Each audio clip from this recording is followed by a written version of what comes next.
Boa tarde, ministro. Eu discutia há umas 2 semanas com alguns amigos a postura provocativa frequente do presidente Bolsonaro. E isso me parece algo recorrente, né, nos governos que passam, de maneira que, quando a esquerda assume, fica aquela sensação de que não há vez, não há espaço para quem pensa diferente. A mesma coisa percebo agora, governo para os meus. E eu dizia que eu achava que isso bota o Brasil muito para trás, porque fica sempre aquela história. Quem assumir da próxima vez tem que desfazer, porque eu preciso devolver, tem aquele senso de revanchismo. E eu percebi hoje na sua apresentação que você falou algo coincidente com o que eles comentaram. Não, isso fica, na verdade, tornando ali uma zona de ruído, todo mundo presta atenção naquilo e permite que o governo avance. Então, minha pergunta é, eu estou enganado ao pensar que isso bota o Brasil para trás? Tem que ficar, toda vez que alternar, tem que desfazer um pouco do outro, tem que excluir um pouco do espaço do outro, ou não? Isso é irrelevante? Ou isso, na verdade, está aqui abrindo espaço para eu poder trabalhar com o pessoal prestando atenção no que não faz diferença e está aqui o governo podendo avançar? Minha pergunta é nesse sentido. Se fosse uma técnica, era genial, né? Você joga a bola para lá, todo mundo olha para lá, você passa por aqui. Mas, sinceramente, com franqueza, eu acho que não. O presidente é uma pessoa completamente transparente, autêntica. Você pode gostar ou não gostar, mas ele também não está preocupado com isso.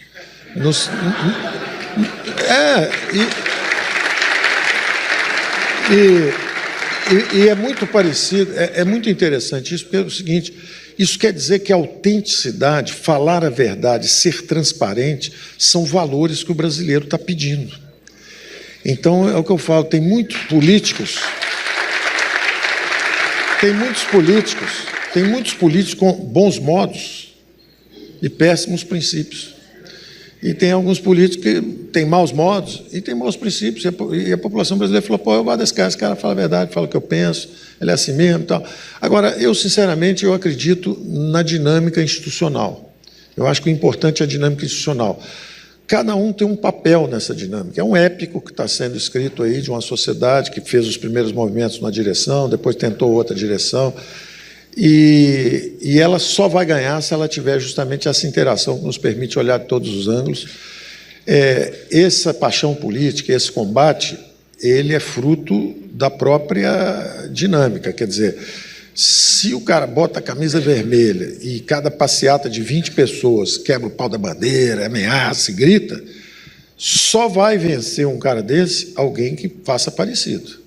Você produz o seu antagonista, você é do tamanho do seu adversário, você produz o seu antagonista. Quer dizer, se o regime militar era meio soft, a classe política que conseguiu fazer a redemocratização também era meio soft.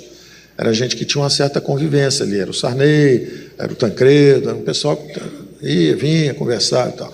Se fosse ao contrário, fosse truculenta, aí a turma do lado de cá também era mais truculenta. Então, esses são movimentos normais. O que eu acho, o que eu percebi é que tem muita conversa de violência, mas eu, até por ter acompanhado a campanha, eu vi o Bolsonaro com 20, 30 mil pessoas em volta, em dezenas de cidades, eu não vi um ato de violência. Eu vi brincadeira, eu vi diversão, eu vi opção de menino jovem fazendo assim, atirando para um lado, para o outro, mas não tinha violência. E eu vejo o pessoal do Paz e Amor, com arco-íris, com camiseta vermelha, qualquer coisa, quebra o pau, chuta, joga embaixo do caminhão. Então, você tem que prestar atenção nas atitudes, não nas palavras. Não, paz e amor e pau, é uma coisa, invasão de terra, espancamento, e o outro, pô, atira em todo mundo, e não atira em ninguém, está mais para torcedor do Palmeiras do que para guerrilheiro. Entendeu?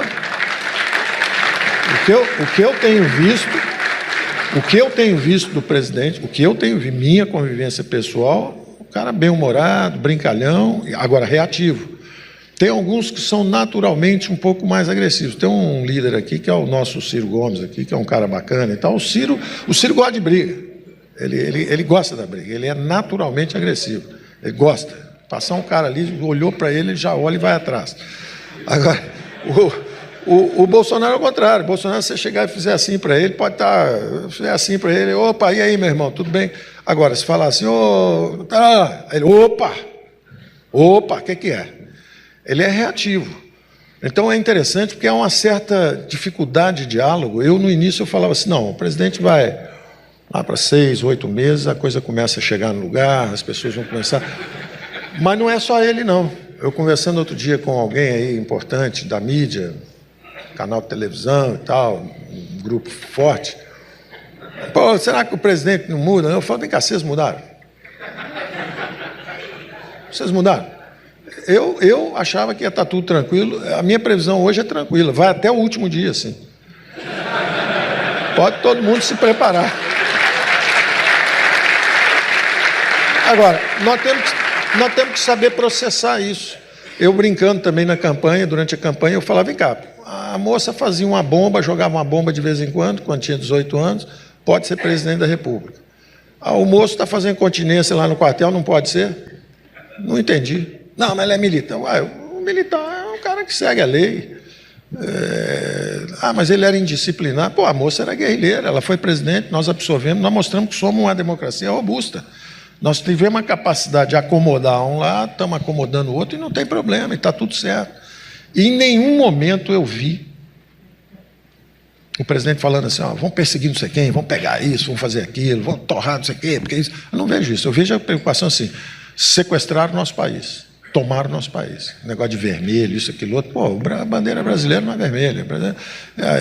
Pô, ideologia de gênero de escola, pô, peraí, deixa a criança escolher, pô, não vai fazer cabeça de menino e tal. Quer dizer, é uma plataforma conservadora de costumes que é válida. Qualquer pessoa que tem uma família e que ligava a televisão e ficava assistindo junto. Eu, quando era menino, assistia Papai Sabe Tudo, era um programa de televisão. Tinha todo um imaginário que foi durante a Grande Depressão americana. Os americanos, com medo da coisa do socialismo, criaram o imaginário da família feliz, do final feliz. Todo filme americano tinha que ter um final feliz. E isso foi uma construção da mídia. A mídia se reuniu, Hollywood, que eram os filmes, mais a mídia, que na época eram jornais, etc. Os caras se reuniram e falaram, vem cá, nós acreditamos na nossa sociedade? Acreditamos. Então vamos criar um sonho americano, o American Dream, vamos criar isso? É o seguinte, todo filme, o bandido tem que acabar mal. E o cara bem tem que ganhar no final. Todo filme tem que ter o herói e o bandido. Quem dá certo é o cara bacana.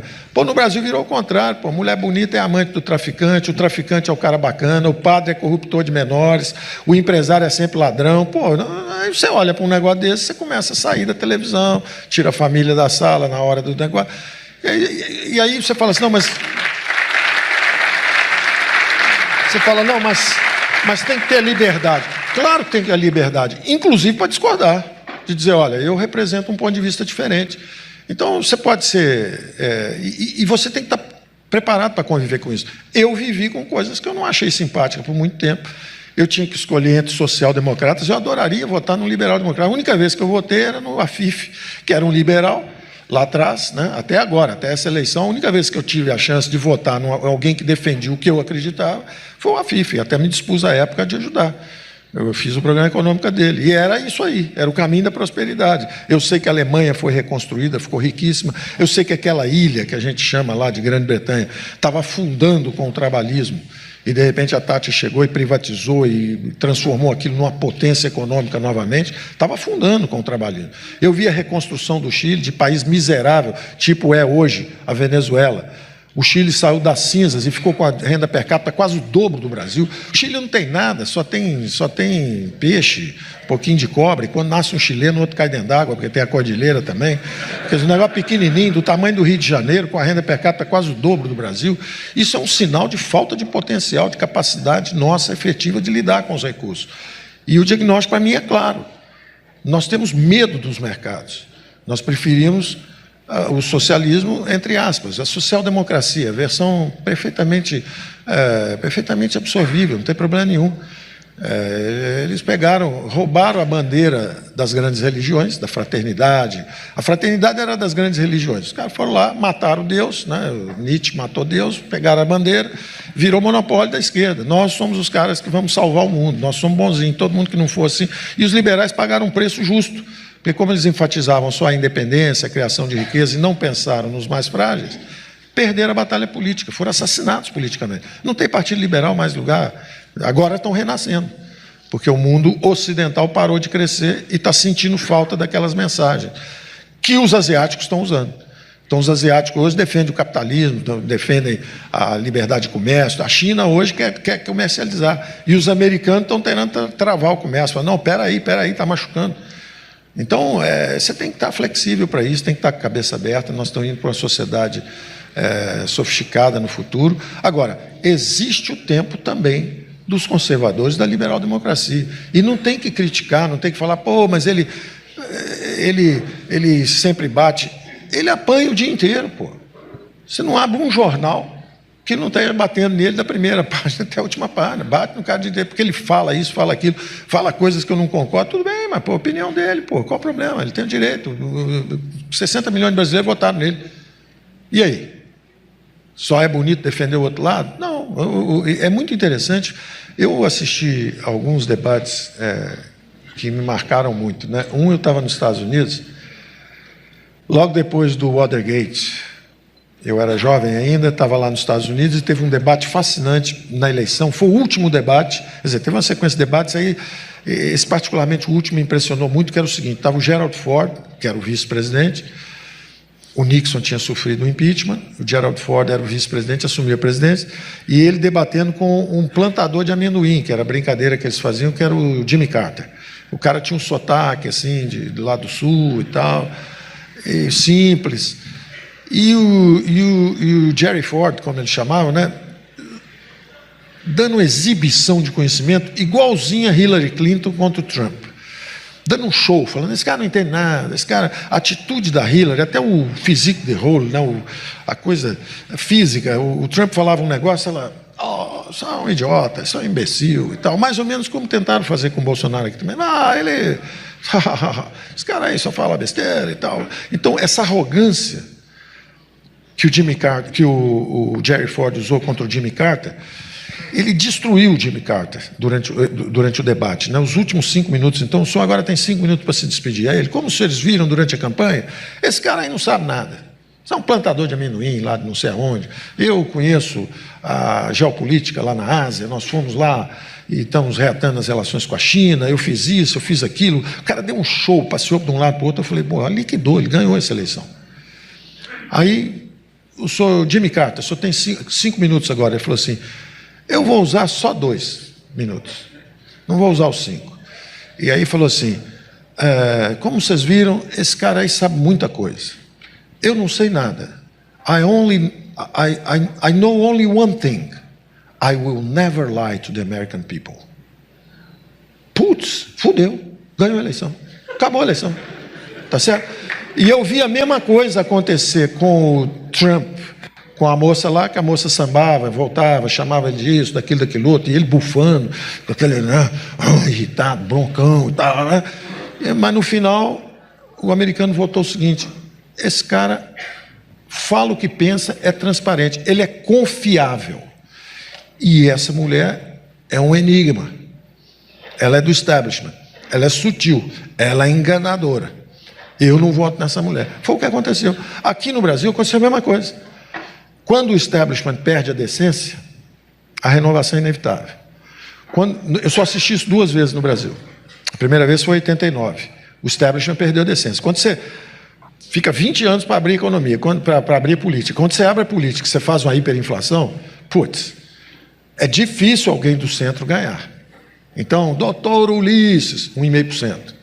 Doutor Eliane Chaves, 1,5%. Doutor Mário Covas, 3%.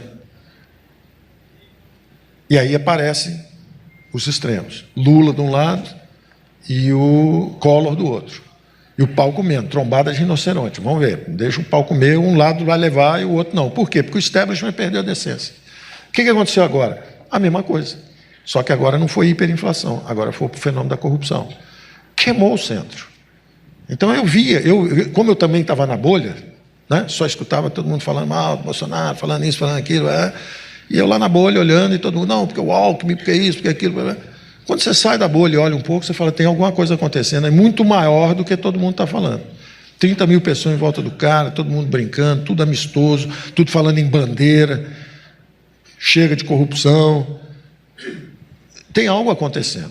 A mídia convencional ignorou isso.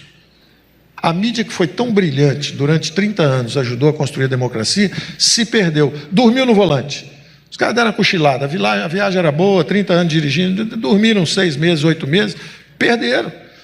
Perderam credibilidade, perderam leitores. Na mesma hora, a mídia alternativa subiu e falou: olha, ninguém é dono do Brasil.